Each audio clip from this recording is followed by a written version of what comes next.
Vamos iniciar esse exercício então, executando a máquina virtual que já foi criada.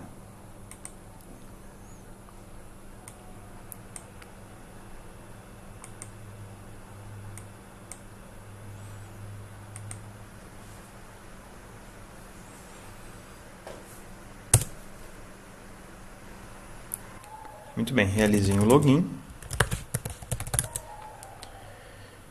e assumam então o privilégio de administrador através do comando sudo su.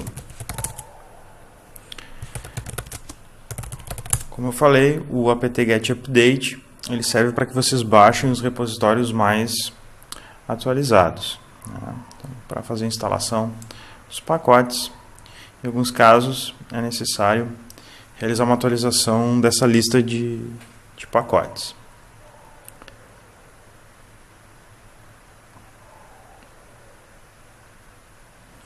Muito bem, após essa atualização, apt-get install Apache 2, que é então o servidor web que nós vamos trabalhar.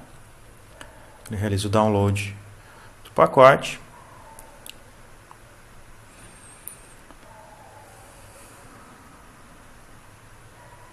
Faz a instalação.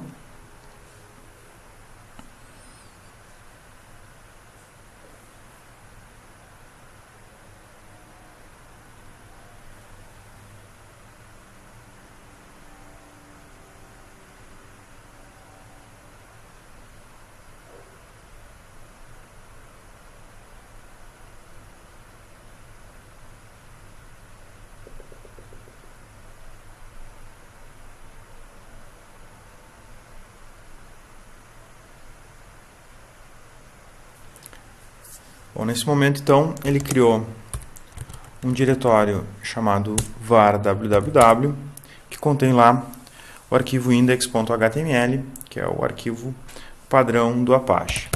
Com o comando netstat, é possível, então, identificar que o Apache está sendo executado, né, aqui na porta 80. Vamos agora então acessar esse arquivo index.html.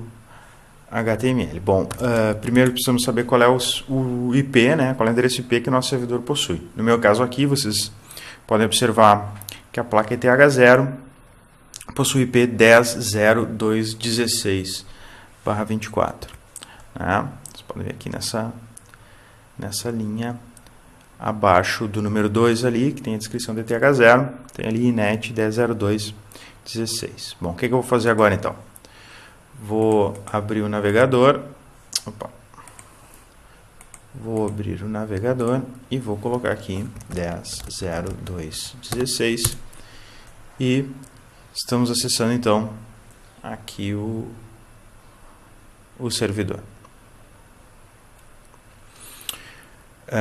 Posso alterar esse arquivo então, né? Se eu for no nosso servidor e com o vi alterar o arquivo, né? Vou colocar aqui um teste, por exemplo. Salvei o arquivo. Se eu fizer o reload dessa página, vai aparecer ali então, né, a palavra que eu acabei de escrever. Bom, temos então o nosso servidor, nosso servidor web, sendo executado na máquina 10.0216, na porta 80, como podemos ver aqui, e temos então a máquina, né, cliente, que no caso é o Windows, né, que consegue acessar então esse servidor. O que nós podemos fazer agora? Vamos abrir o Wireshark.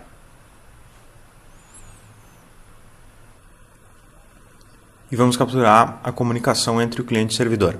Então, no menu Capture Options, selecionem a interface local de vocês. E na parte de filtro, vamos colocar que só queremos capturar pacotes protocolo TCP porta 80 e que possuam o IP 10.0216, que é o IP do nosso servidor web, né? Então, com isso, eu não vou capturar outros pacotes que não especificados aqui. Vou retirar aqui toda a parte de resolução de nomes para que nós possamos analisar os números ao invés de apelidos ou de nomes. Vou iniciar então a captura. Então vocês podem ver que o Wireshark está capturando pacotes, porém ele não está pegando nada porque não tem comunicação, né? Vou aqui no navegador e vou recarregar a página. No momento que eu recarreguei a página, então, o Wireshark já capturou a comunicação. Vou interromper a captura. Podemos analisar aqui pacotes de estabelecimento de conexão, mas o que nos interessa nesse momento é esse pacote que possui o GET, né? Então, um pacote que tem dados de aplicação. Observe então que nós temos cabeçalho Ethernet, cabeçalho de enlace, né? Que especifica endereço de placa de rede de origem, endereço de placa de rede de destino, etc. Protocolo de rede, de transporte, e aqui nós temos então o protocolo HTTP. Então o Wireshark capturou, né, o GET, se pediu barra, que, né, é o objeto padrão, o index.html eu não preciso especificar, isso já vai automático. Aqui algumas variáveis, né, como nós vimos no exemplo anterior. Como resposta, então, aqui vem o pacote, no caso, como eu fiz um reload da página, vem um pacote com código 304 not modified. Ou seja, nós podemos no GET, nesse meu exemplo aqui, observarmos que existia um campo if modified since, né, cuja resposta do servidor foi not modified. Vamos forçar então uma modificação na página, no nosso servidor, alterando o index.html, adicionando então qualquer coisa, né, qualquer informação dentro do index.html. Com isso, então, nós temos agora um objeto novo, né? Vamos então voltar no Wireshark, capturar novamente. Pode continuar sem salvar. Vamos agora dar um reload na página. Observem que agora veio com os dados atualizados.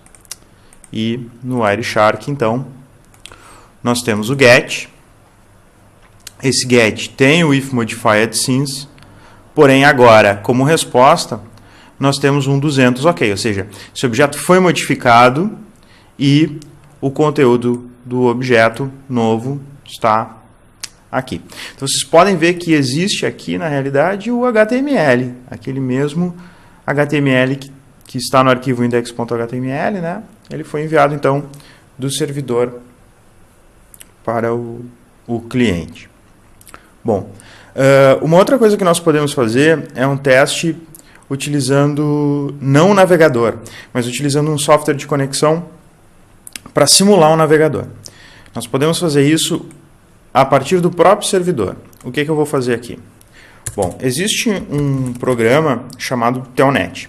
Esse programa cria uma conexão TCP entre o Telnet e um servidor, e ele se comporta, então, como um cliente enviando dados para o servidor e recebendo, então, as respostas do servidor. Então, para que vocês entendam, o que eu vou fazer? Então, eu vou executar 10.02.16, espaço 80, ou seja, especificando a porta 80. O servidor atende a minha requisição de conexão e eu agora vou me comportar como se fosse um navegador, ou seja, eu vou enviar o comando get barra, pedindo o arquivo padrão, ou seja, o index.html, http barra 1.0, enter e enter novamente. A resposta, então, que veio do servidor foi um http 1.1200 ok com o index.html. Então, eu simulei o comportamento de um cliente através do comando telnet. Isso criou uma conexão entre o telnet e o servidor web, e a partir dessa conexão eu enviei os comandos seguindo o protocolo HTTP. O servidor interpretou esse GET, esse comando que eu enviei para ele, e me respondeu da forma adequada.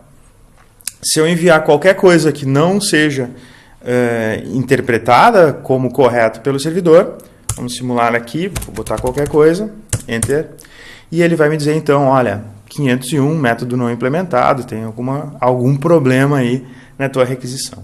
Então, nós podemos testar servidores através do uso do Telnet, simulando o comportamento de um cliente, enviando comandos e analisando as respostas que o servidor nos envia. Certo? Então, testem mais, alterem a página do servidor, utilizem o Wireshark para capturar o tráfego, acessem outros servidores web e capturem mais tráfego com o Wireshark, interpretem a troca de informações, enfim. Trabalhem bastante em cima do HTTP e na semana que vem, então no próximo vídeo, iremos trabalhar em cima do protocolo de DNS.